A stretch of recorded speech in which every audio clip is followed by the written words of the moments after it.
Happy Wednesday. Welcome to another episode of Herspiration Happy Hour Season 7. This is episode 6. We're going to have some soulful sips today. Are you ready to get down with some cocktails and conversation? Yes. At least the best we can today. All right, let's get it cracking.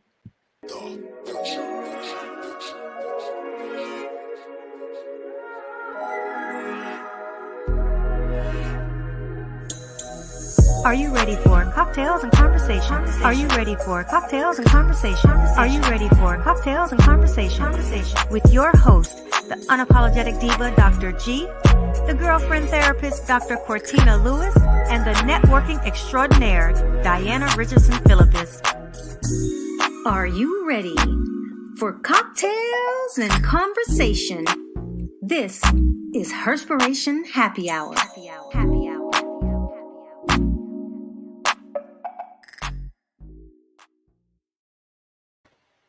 It's another Wednesday. I know you are not feeling 100%, but you know what? We show up for different things. It is Mental Health Awareness Month. This is your unapologetic diva, Dr. G. This is Dr. Cortina, aka the girlfriend therapist. And we're missing Diana right now. I think she's going to join us a little bit later. Do you have a drink for us today for our soulful sips? I do. So the name of this one is Serenity Spritzer. And so this is a mocktail because we're going against the grain of addiction. And this is going to be 1 part sparkling water, 1 part non-alcoholic elderflower tonic, and a splash of freshly squeezed lime juice. And basically, we're going to shake these all together. We're going to pour in a glass over ice, and we're going to garnish with a sprig of mint and a slice of cucumber. Okay. That does sound good, too. It sounds refreshing. It is very refreshing. Yeah, I feel like I need something. I was actually eating on cucumbers, just plain cucumbers yesterday that I had cut up just because I wanted something like refreshing that had a lot of water content. I was drinking water also, but I'm like trying to hydrate my body even more so. So I'm trying to like naturally gravitate to healthier options that are water-based, vegetables and fruit. So I'm trying to get my health together because I tell you, I feel like I'm falling apart. Well, you know what? You would not believe, like you would believe or wouldn't believe. It is something that you absolutely need. Well, like I said, it is Mental Health Awareness Month, and our conversation today kind of is, I won't say heavy, but kind of can be given on the heels of that one video. And I was sharing with you, Cortina, and I shared it with you, you and Diana.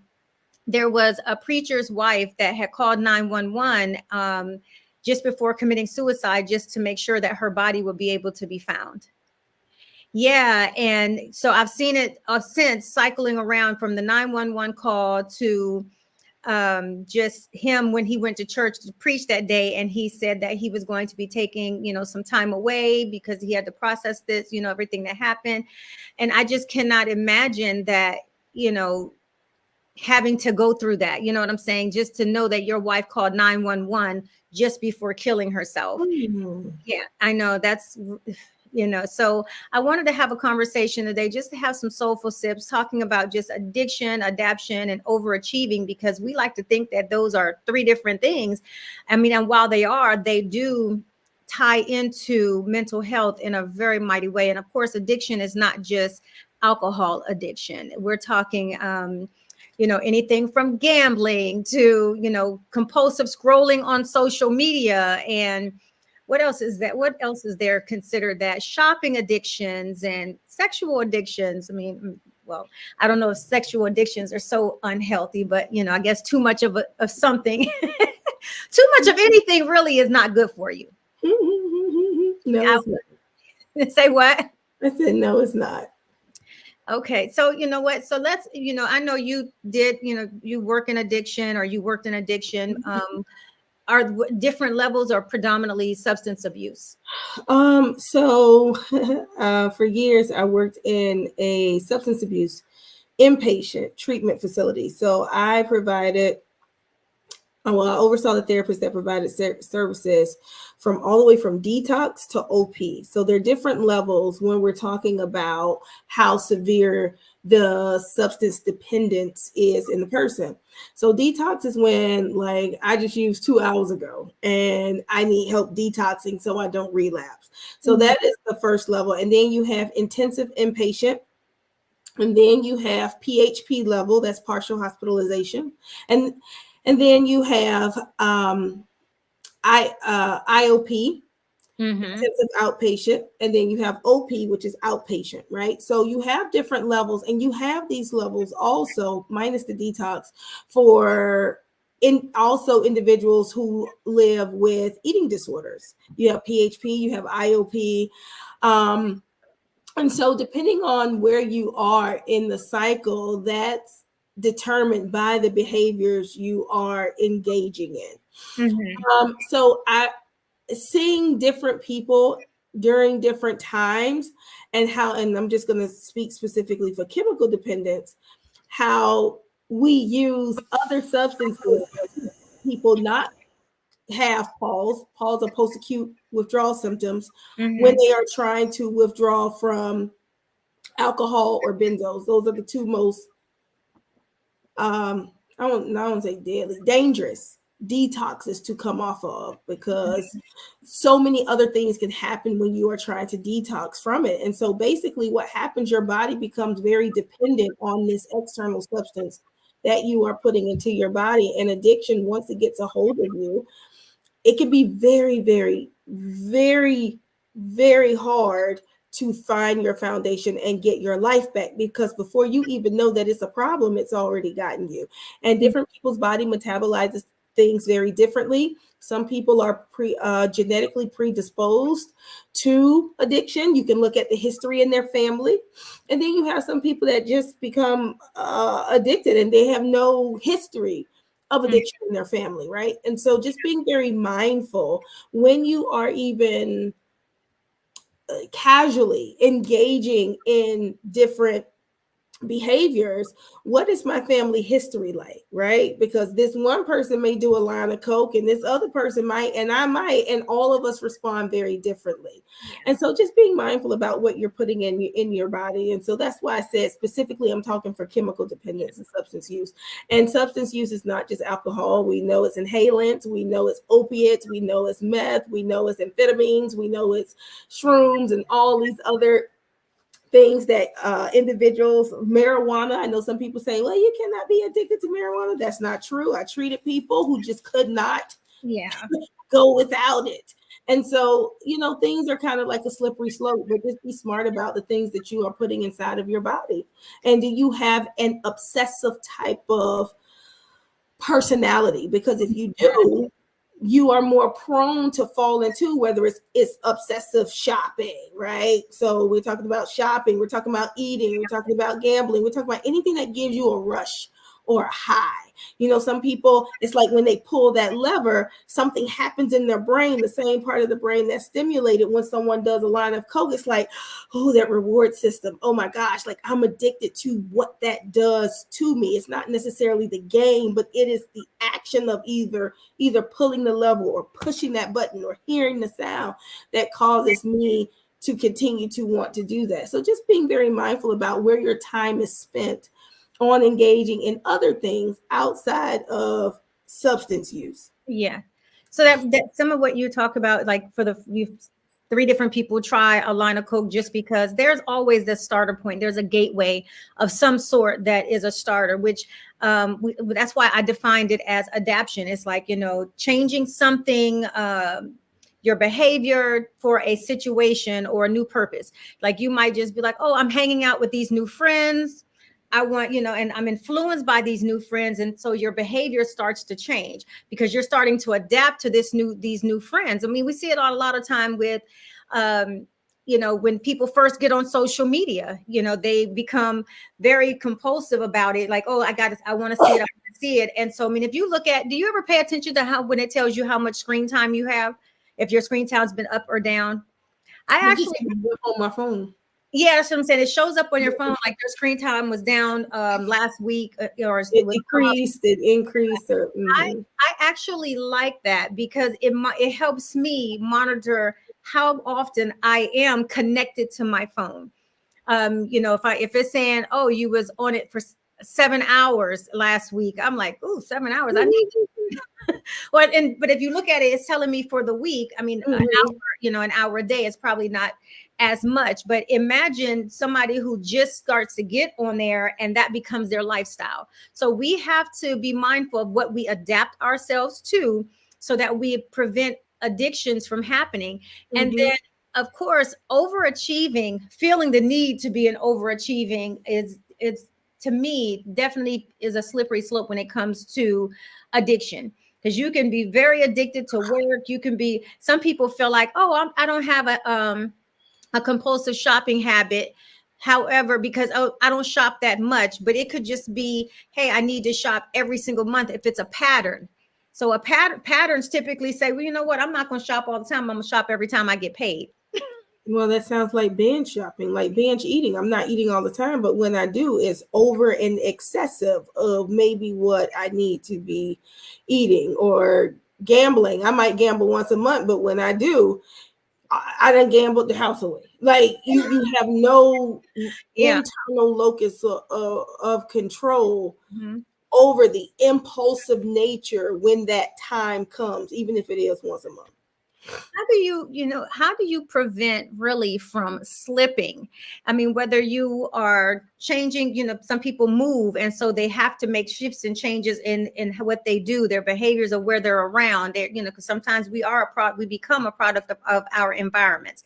So I'm just, in my mind, it's like, how do you not slip into where you pick up these addictive personalities? And then second, how do you know if it runs in your family?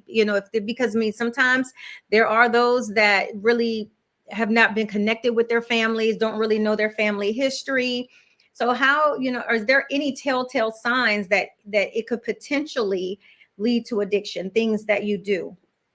So one of the things that is, you have nature versus nurture, right? Some of this is learned because I saw it somewhere, or I realized that this made me feel good and it made me forget all the rest of my troubles when I was just trying to catch those sales or something.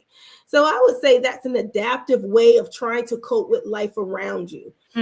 Very different. And sometimes if you're not connected with your family, it can be difficult and it can be challenging to really know how people, showed up, what their personality characteristics were and what they engaged in. But I think simply just asking, right? Because sometimes people in the family know things, but they're just not going to offer you information. So if you notice that you're starting to, get a little bit too comfortable with doing something, hey, uncle, hey, mom, did anybody in our family ever deal with this? I'm like, oh yeah, your Aunt Bertha, yeah, she lost everything. So that's like, well, damn, I never knew Aunt Bertha had a challenge with this. Nobody ever said anything, because people typically don't go around spreading all the family dirty laundry. If you know. If you ask, they may tell you, right? Because secrets in the family, that's a huge thing. And so I think that opening up the dialogue line and the conversation and having these conversations with people who may have information that you don't, to get some of that background history, when it might be an aunt that I never met, but I found out about her because I asked Uncle Dede or something. Yeah. Well, that's one thing. And then the other thing is, be in touch with how your own baseline behavioral patterns. So if my behavior patterns are, I do this, I do this, I do this, I do this, when I start doing things in excess or differently, that is time for me to take a pause and assess, okay, what the hell is happening here? What is going on? Because what I used to do, I'm not really doing that no more. I'm doing, I used to maybe spend, and this is even with scrolling on social media, right?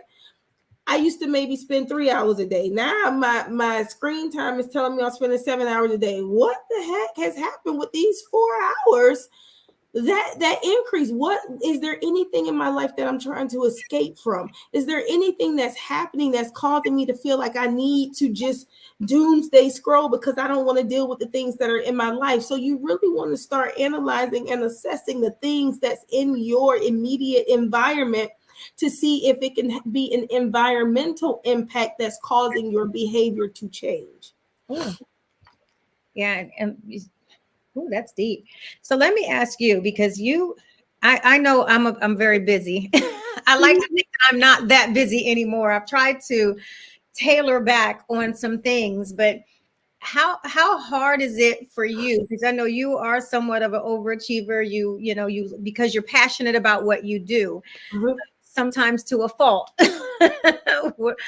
How often do you actually stop and just say, you know what? No, I can't. So I'm much better at it now than I was. So I know where, or I can kind of pinpoint where I developed and adapted my overachieving mindset. I think, and mine stemmed in childhood, right? My mom had very high expectations of me. And even when I became an adult, even though she wasn't on me as much, she wasn't on me at all, like she was when I was younger, the way my perceived expectations that she had of me, I now put those on myself. So I can remember a conversation I had with my mom. I was maybe a junior in college, and I had to pull on the side of the road because I was hyperventilating because my grade, I was just like, I had an A- and I was freaking out. Okay. And so at the Nova, they give you A+, A minus, B+, B minus. And so I felt like that A minus was messing up my grade point average. Like I was hysterical. I was crying. And my mom was like, what is wrong with you? This is not normal. I was like, you don't understand. And then after like sitting and processing, I was like, Mom, this is because of you. She was like, I don't even care what you make. I mean, I don't even see, I don't know what's going on. I was like, you may not see it. And I understood it more when, as I became a therapist. Younger, the little me, the inner child me felt as though I have to be perfect. My mom never said be perfect, but her actions made me communicate it to me. And that is what I internalized. So that's why we got to be mindful about what we say to children and how we say it, because although your intentions may be right, that might not be the way they're internalizing what it is that you're saying. So for me, because I felt like I was compared to people and I just had to excel in these areas.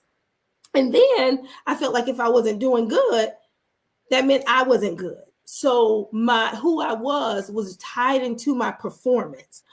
I was performing academically because that's what I did, right? And so when I took a hit because it wasn't to the expectation that I had adopted from what I thought my mom was telling me she wanted me to be, it was extremely hard to break away from that because I had now thought that of myself for so long. Sitting here right now saying, you crying over A-? What the hell? I know some people might be like, give me a C, I'm good. I was so deep in it, I didn't even realize how irrational at the time that was.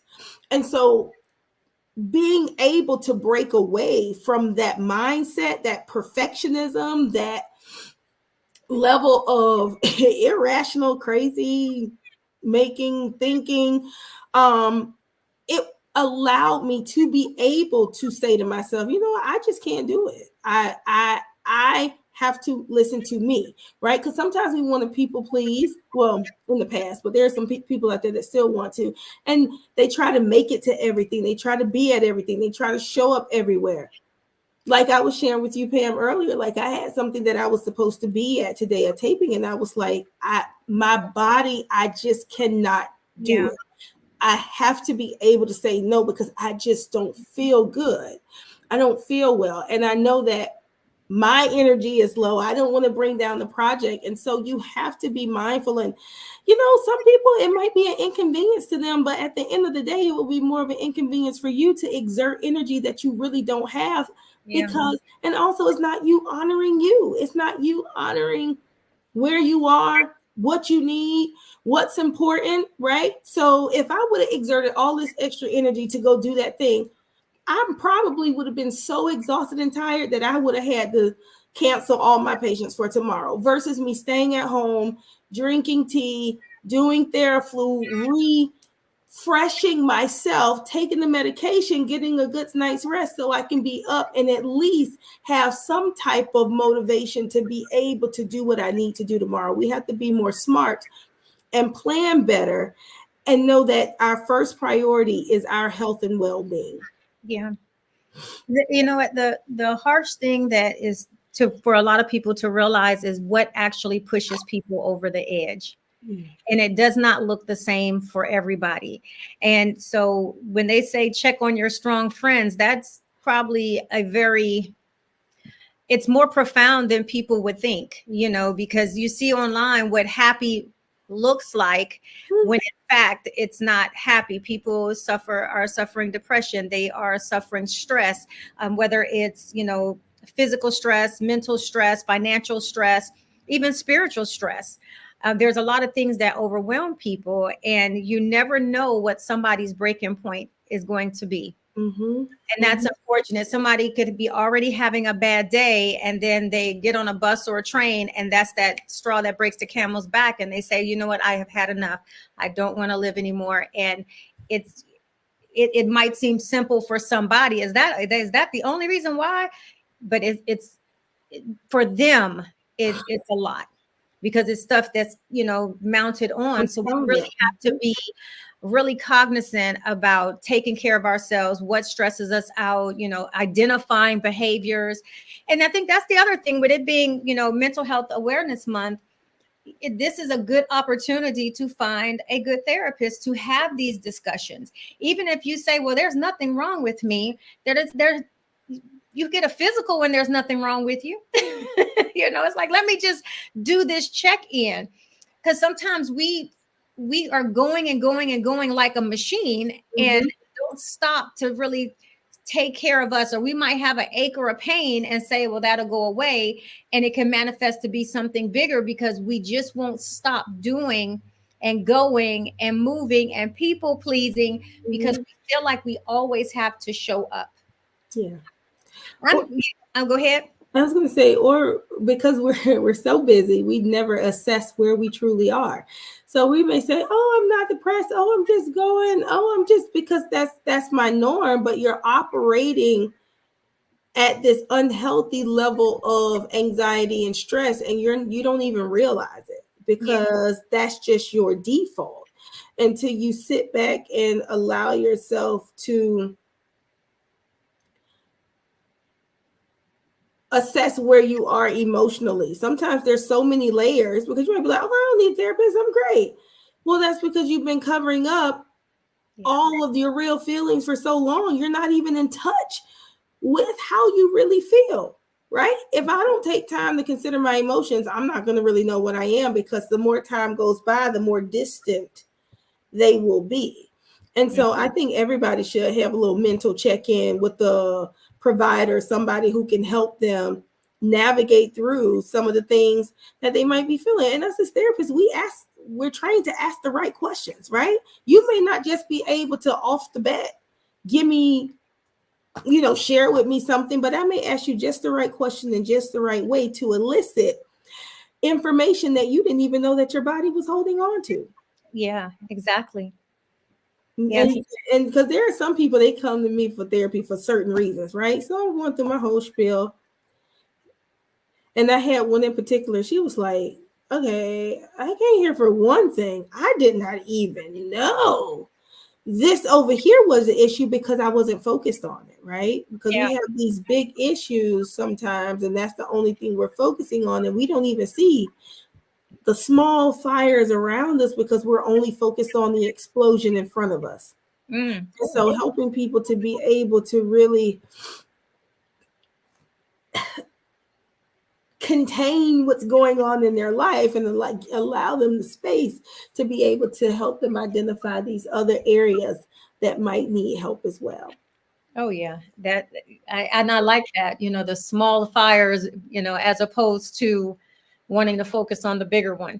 Mm-hmm. And then we wonder why we start crumbling. It's like, okay, and there are ways that therapists do help you kind of situate and unravel as necessary. I mean, because what you might deem as a explosion Mm-hmm. might be a small fire that's being fueled by something bigger. Yeah. So I do really think that we need to be more cognizant and more open. I think we need to have more safe spaces to live our authentic truth. And I think this is where therapy really comes in handy, because if you feel like you cannot have a safe space within the confines of certain friendships or certain family ships without some level of feeling like you're going to be judged for your honesty and your transparency, this is where you can have someone who is going to be there to support you and help you through whatever it is that you are going through, no matter how big or small. I mean, sometimes people be like, oh, it's just a little thing. And it's Mm-hmm. not even about a little thing. I think it's just about learning methods that will help you get through those little things. And I'm not talking about coping is one thing, but being able to address things in a manner that's going to be healthy, that's going to help lessen some stresses, that's going to be mentally and physically better for your body, because sometimes your mental does affect your physical. Mm-hmm. So I just think that, there's a reason why you should have a safe space. Safe spaces are very important. I like knowing that I do have safe spaces with certain friends that I can literally call and be like, let me just cry this out. Let me just vent this out, and be okay. But then, I mean, you're notorious, like you'll listen and then sometimes you'll come back and ask questions. But, then you'll check on me the next day to, hey, are you doing okay? Because sometimes we do just need to vent. Mm-hmm. But ultimately, it's just a really good thing just to check in, especially if your insurance is paying for it. Yeah. There's no reason why, if you have a job with an EAP program, an employee assistance program that provides you someone to talk to, take advantage of it. One of the things that I would say, so we go through different seasons in life. And excuse me, y'all gonna see me close my eyes because that's how I have to function right now with not feeling well. So you have different seasons in life. And so you have people that, let's just say before I had kids, I may have this problem. And I'm like, oh, I can get through that. That's nothing. On a scale of 1 to 10, it's like a 3. Let's say life goes by, the same problem comes up and it feels like a 10. That's because my life and what I have going on and everything that's operational and functioning now in my life, it's different. So the way I used to be able to deal with things, I might not have as much patience to be able to deal with it now. And so some people may come to you and say, oh, that's nothing. No, it might be nothing to you and where you are because you're viewing it from your lens, but from my lens, it's overwhelming. And so this is what I would say for people who are attempting to console people going through things. Never minimize their experience. Because when you do that, it causes people not to want to share anymore. Because it's like they're going to be judging me and saying, oh, you can get through this. Oh, that's nothing. No, but it doesn't feel like it's nothing. Go pray about it. That's what don't do that. Just listen. Just say, well, you know what? I hear, because you might not understand what they're saying, but you can say, I hear that this is difficult for you. What do you need from me? That's much more supportive and shows your ability to hold space versus saying, oh, child, you'll get through that. What if I don't feel like in that moment I can get through that? And then when I really have something, I don't come to you because I feel like you're only going to say to me, oh, you could get through that. So let's be mindful about what we say to our friends or loved ones when they are sharing with us, when they are being vulnerable with us about what it is that they are experiencing or feeling or going through.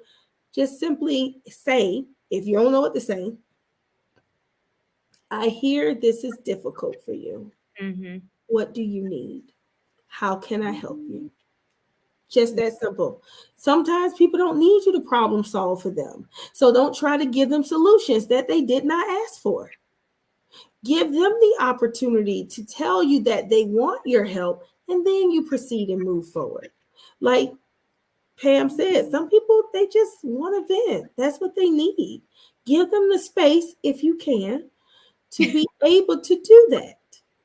But be healthy minded in a space. I mean, if you are, if there, I always say sometimes it's like, the blind leading the blind, this, you cannot be in a bad mental space yourself and think you're going to serve someone else some good because they come to you. And some people feel like, oh no, I'm better with advice for other people than I am with myself, or I could, no, I think this is where, because we start taking on, especially if you're an empath, you start taking on other people's stuff and piling it on yours. And so then you never really address yours, because now you done swept yours underneath the carpet, because now you're trying to console your friend. And meanwhile, you're creating a whole shitstorm of a of a fire in the back, because you're not really paying attention. So there's definitely things that we have to be more self-aware about. And I don't know. I don't know if you would agree. I feel like we need to get to a better place. Everybody, just period, whether you're already there or not. And if you're there, I think it's a good place to continue to strive to be. I think we have to be mindful of taking care of ourselves, putting ourselves first before we decide whether or not we can help, and be honest about those places. When people come to you and it's just you're battling your own, you need to be able to feel safe enough to say that. I really want to be there for you, and I know you might always be there for me, but right now I'm not in a good place. Mm-hmm. Or, you ask them, what do you need? Do you need support and solutions, or do you need a listening ear? Sometimes I can be going through my own thing, but I can be a listening ear because I'm listening, right? I'm not taking it on.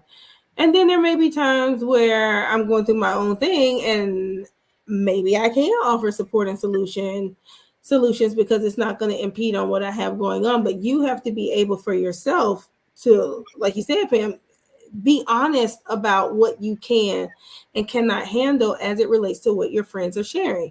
Because you have those people who just want to dump and dump and dump and dump and dump, and they never ask, and you don't use your voice to say, okay, all right, I can't do this right now, and then just being very honest with your friend. If they're your real friends, they should be able to hear you and know that you're not just trying to minimize them. When they come to you, acknowledge, I understand that, you want to be able to vent. At the moment, I don't have the capacity to be able to help you navigate this. I do, however, have the capacity to listen. So I can listen to you, but I don't have anything to give. Is that okay? Or if I'm not in the right headspace, I can say, you know what? I don't have the capacity in this moment, but you know what? Tomorrow I'll be in a better state. Is it something that you would like for us to discuss further tomorrow? Right? Because you don't want your friend to call you and be like, girl, I ain't got time for this right now. Okay. Well, that's not necessarily the way to communicate that you're not in the space to be able to hear what they have to say. So I think you being assertive and honest in the capacity that you have, so that you can communicate that to your friend or loved one without increasing the chance that they're going to take offense to you dismissing their issue or saying like it's not important. Oh yeah, for sure. And because the last thing you want is for something bad to happen and you have that regret. They called me and I just brushed them off. But here again, on the flip side, I could be having so much pressure that what is being shared with me and I don't address it could tip me the other way. And so we are a very vulnerable society. I think when you live in an authentic space, though, it definitely does help. If you have always had authentic, safe spaces with your friends, you know who to call, when to call. And so if that one is not available, that you do have someone. But then there's also crisis hotlines that you can call. I mean, and granted, they're not a friend, but sometimes a neutral party, that's somebody that can just listen. And then after you get it out, you might be like, damn, I feel silly about that. I'm sure I am so glad I didn't take that to my friends. Like, and it goes nowhere, you know. And so sometimes we all need that outlet for, you know, just for the sake of our health. So then how do you distress? Like, what do you do to when you take a step back and realize you've been doing too much? What is it? What's your number one go-to? What's your saying, you know what? This is how I'm going to decompress today. Sleep. I like to just be in the bed. I like to just lay down, let movies watch me, just do nothing. That's what I like to do. And it's funny because I was looking at my calendar and I was like, oh my gosh, when is my next time when I can just do nothing? Because this weekend is ridiculous. I have so much stuff going on. Last weekend was busy. The weekend before was busy. Everything was just busy. And I said, okay. And then, you know, we're going to Tennessee. So it looks like the next weekend I will have nothing is June 8th. I cannot wait till that happens. I think June 3rd is my first free, and actually not even, it depends on where my mother's at, because my mom's birthday is June 3rd. So that weekend, if she's not doing anything, then that'll be a time with her. But I have consistently pretty much have been busy. I was busy last weekend. This Saturday, I'm judging the Howard County Children's Business that they have here at the Columbia Mall. And then next weekend, although it's relaxing, I have a tea time, and I think there's something on the 18th that I'm doing next Saturday as well. So it's always something. Why is there a thumbprint that just happened? I saw it. I have no. It happens. It happened. That also happens when I'm doing telehealth with my clients in my portal.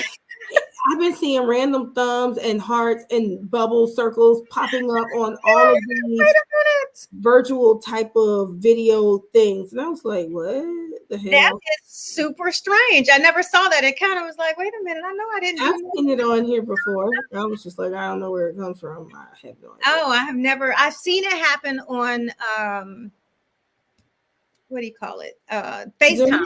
Oh, yeah. I've seen it on FaceTime. This and then a bunch of hearts ago on FaceTime, but I've never seen it happen on StreamYard. So this and I see it on We Counsel, and I'm like, we don't even have any emojis or anything in We Counsel. Why am I seeing thumbs up and hearts? And it's weird, but yes, I think for me, my de-stressor, my go-to outside of cooking. I would sit and watch television. I will binge a show. I will 100% binge a show, and that ultimately that's it. That's like where I like to relax. I'll lay in bed. Literally, I can lay in bed almost majority of the day and just listen to like different things on my phone or whatever. I've actually started listening to audiobooks, and I've gone through 2 in a week. Proud of me. What's going on, Miss Richardson Philippus? How are you? I'm good. I'm sorry, you guys. Long story. It's okay. I'll tell you guys later. But I'm wonderful. Glad to be here. Happy Wednesday, ladies. Happy Herspiration, people. Glad to be here. Your hair is cute. Okay, well, maybe not. I think it's cute. I haven't. Look, I'm blessed because I haven't done my hair in like 2 days. This is it. Mine been like this for a month, so. Well, see, you know what? It makes me want to cut my hair, but then I feel like if I cut my hair right now, then I got to do it. Yeah. That's the downside. Right now, it's like, you know what? You will. However it dries. Say what? You said I will? Diana? Oh, I don't know. Yes. No, but I'm just trying Depending to. on the cut. Yeah, so I want to go short, like the big chop. But I remember always having to do my hair, and there was no way around it. There was no getting no braids when I wanted. There was none of that being able to happen because look, you couldn't even put a curling iron on it after I had, even when it was straight. It was shorts, except for right here. I was like, I had hair there, but not in. But I like it. I look back and I'm like, oh, my hair was so cute. But that was work. Yeah. So this is just, it's not easy, but it's a little bit easier because it's just getting out the shower and I'm wetting up my shirts until my hair dries. I know. Even I put a towel around my neck and all that. That's stressful. Very stressful. But that's how I decompress. We was talking about Diana, we was talking about like, what is your go-to when you want to decompress? Whew. Sometimes I just like to take a hot bubble bath in my Epsom salt, my peppermint Epsom salt blend. And I just soak there and just kind of let my mind be still. Sometimes I take a walk too. I like to go and just take a walk around the block. And then if I'm really feeling fancy, I like to go skating. But I haven't done that in a while, and it's been on my heart to do it. Yeah. I need to be more active. I need to be more active. This summer, or this past summer, I binged 19 seasons of Grey's Anatomy. That's how I decompressed. Why you look like that? From what season? She said 19. All 19 seasons. I would have been brain dead.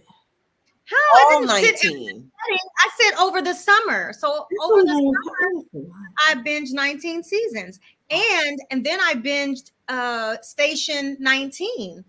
I binged all of those seasons. And then so I'm running out of things to watch. So you know what? If anybody, is watching or plays back, hit me and let me know. Like, I need stuff to watch. Baby Reindeer. I saw that already, huh? Baby Reindeer. Yeah, I saw that. That was crazy. Who? What's my Baby Reindeer? Baby Reindeer. Oh, Baby Reindeer. What is that? It's a show on Netflix. Yeah, it's a show on Netflix. Now that, Cortina, that's mental. that is mental issues on all kind of levels between the both of them. Baby Reindeer and the woman. She was a mess. She was but he was too. I think she was. Is it really a reindeer?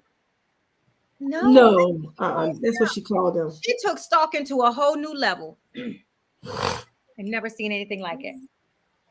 Yeah, it was crazy. How are you feeling, Cortina? I'm sorry you feel good. Oh, sorry. Horrible. Yeah, she was over here chit-chatting. But so the other thing that I've watched, that I've binged, I don't know how many seasons I'm in, but I'm current, and I'm mad that I'm current. I started watching The Rookie. What nothing else on, so I started watching The Rookie.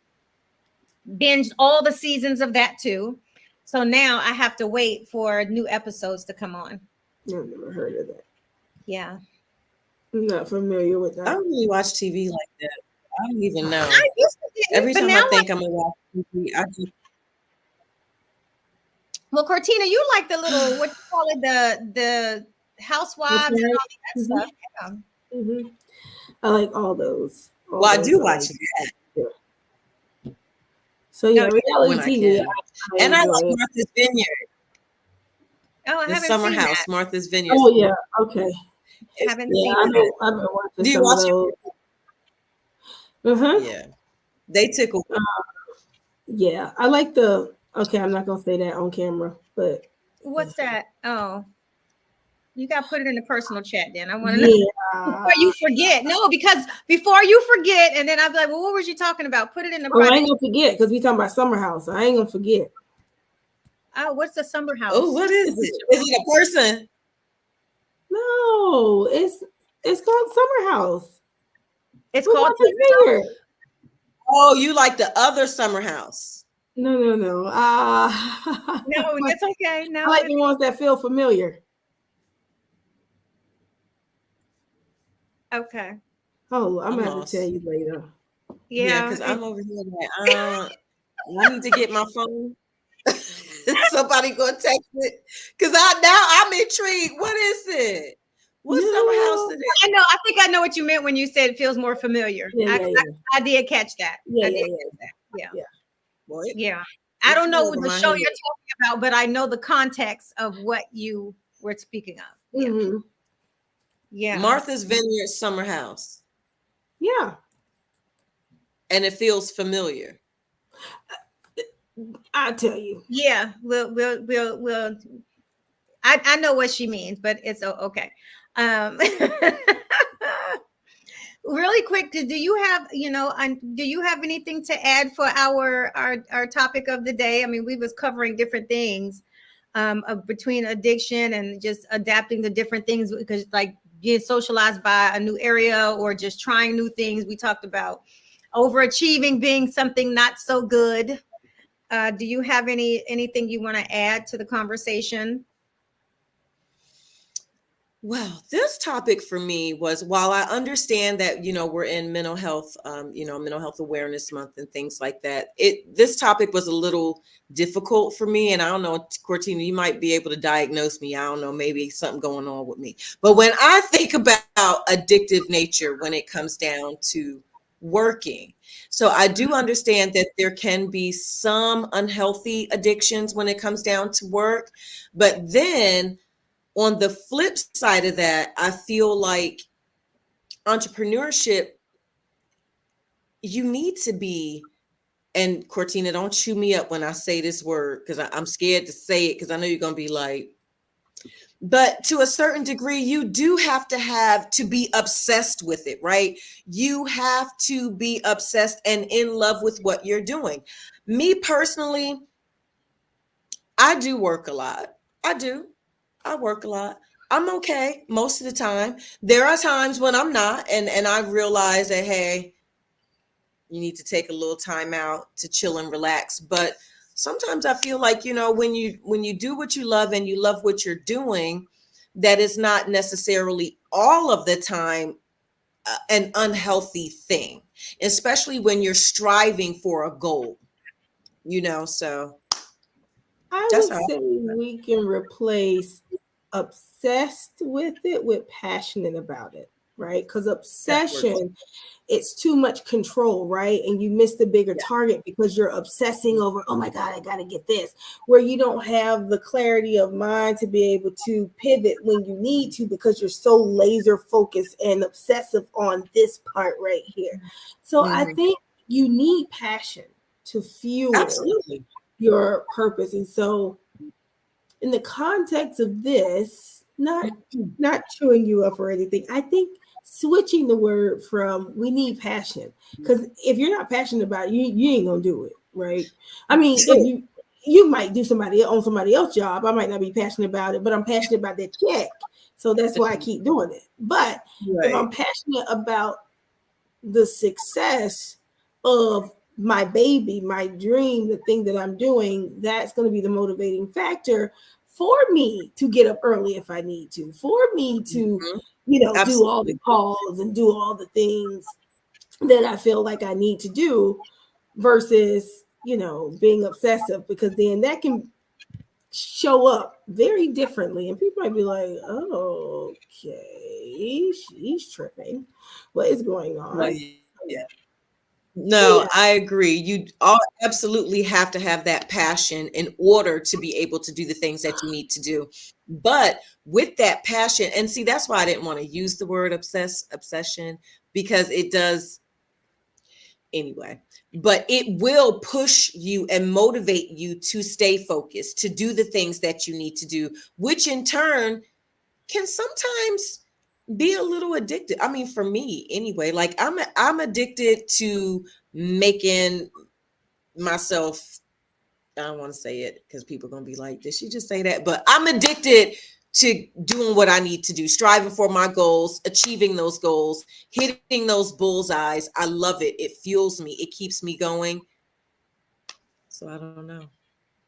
You know what? When I was in it's a senior executive service course when I was working for the government, and it was such an interesting thing because I had to interview different senior executives, and you're talking about upper echelon, some political positions, but you come out of a protected class and just go into a more higher level, executive level.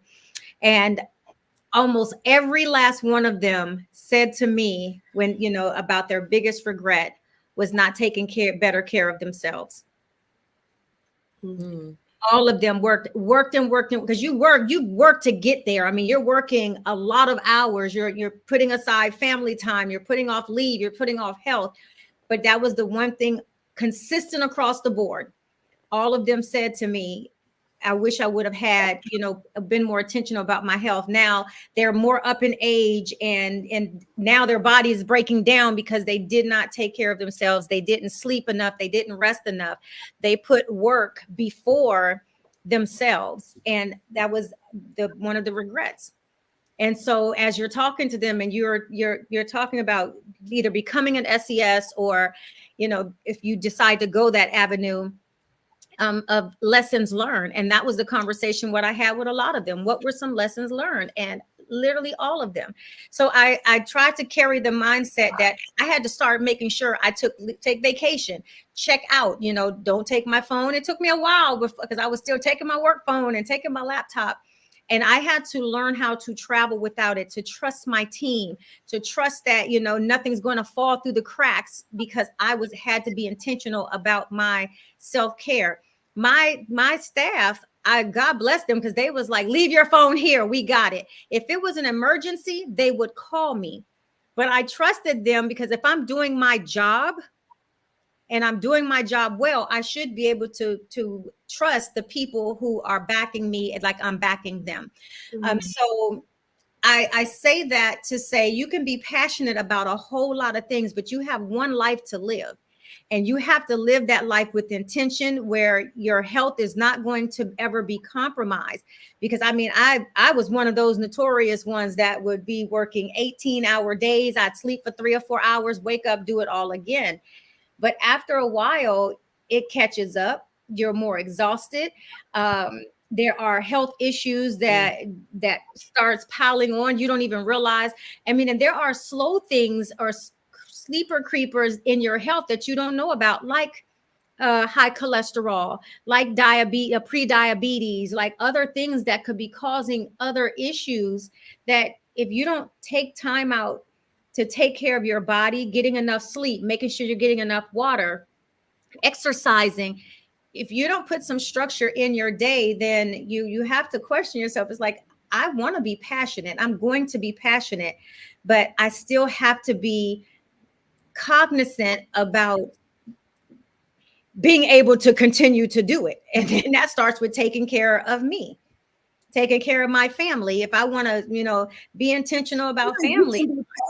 So, but that's, so that's what I learned in talking to them. And after talking with them, it was a lesson for me to take a step back and say, oh, I'm not taking care of myself like I should, and I need to be putting more effort into the things that I need to, especially regarding personal health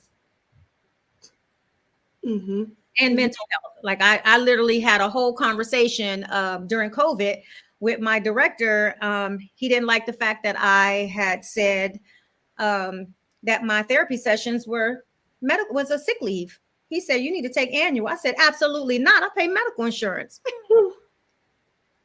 And so he was telling people that you have to take annual leave if you want therapy. And I said, I will not.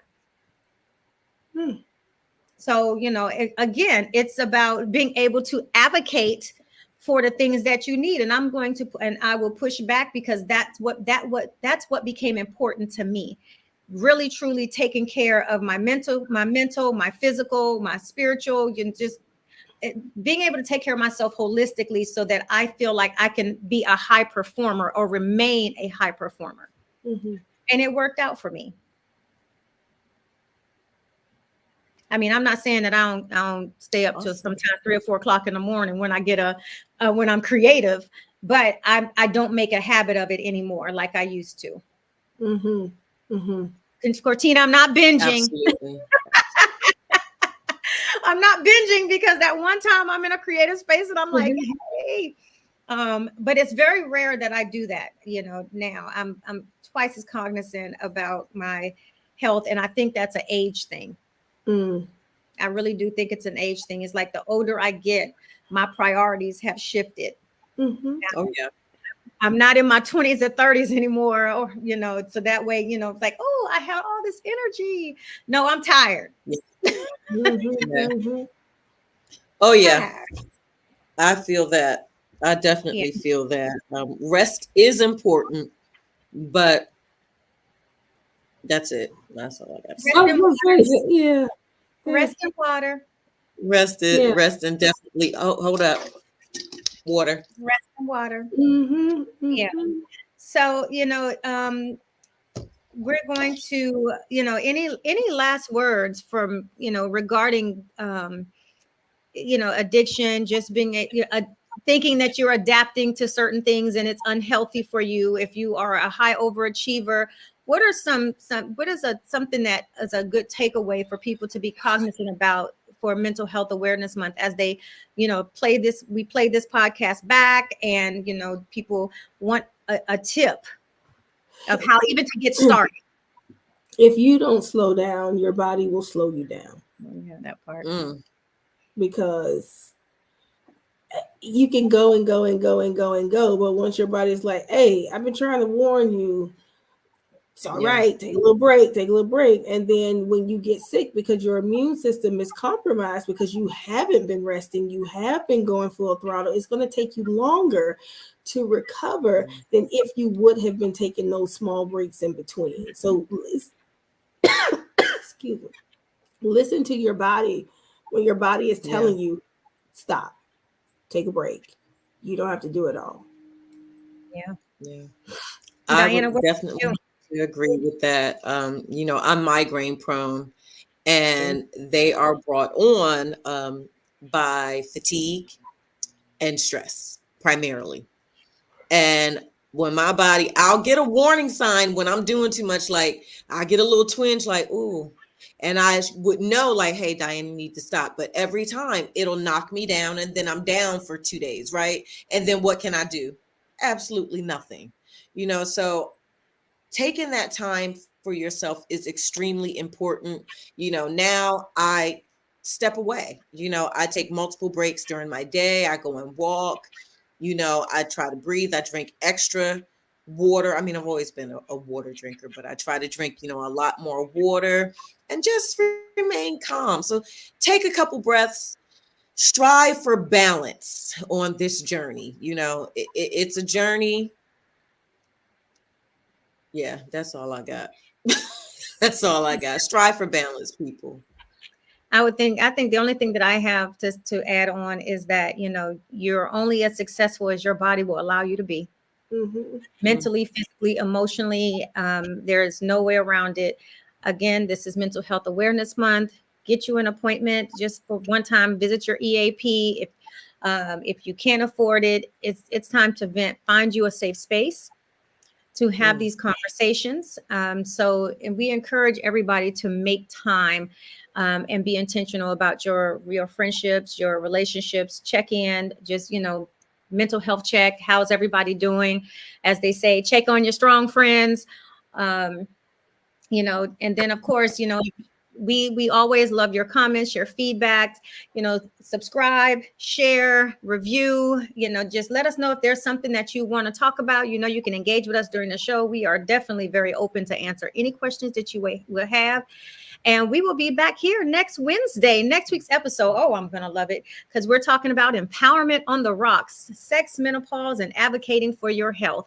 You'd be amazed at how your mental health is connected to your physical health. And I think it's time to have this conversation. And we've had it like on and off, but we're going to have a deep dive conversation around that, especially, well, I mean, we talk about sex all the time. I mean, Cortina had toys and everything on But we definitely appreciate you all for stopping by, hanging out with us, playing it back, sharing it. I'm glad that you all are loving the little clips that we have going on now, the short clips, and engaging with us on TikTok and Instagram and Facebook and YouTube. So we will see you back here, same time, same place. Cheers. Cheers.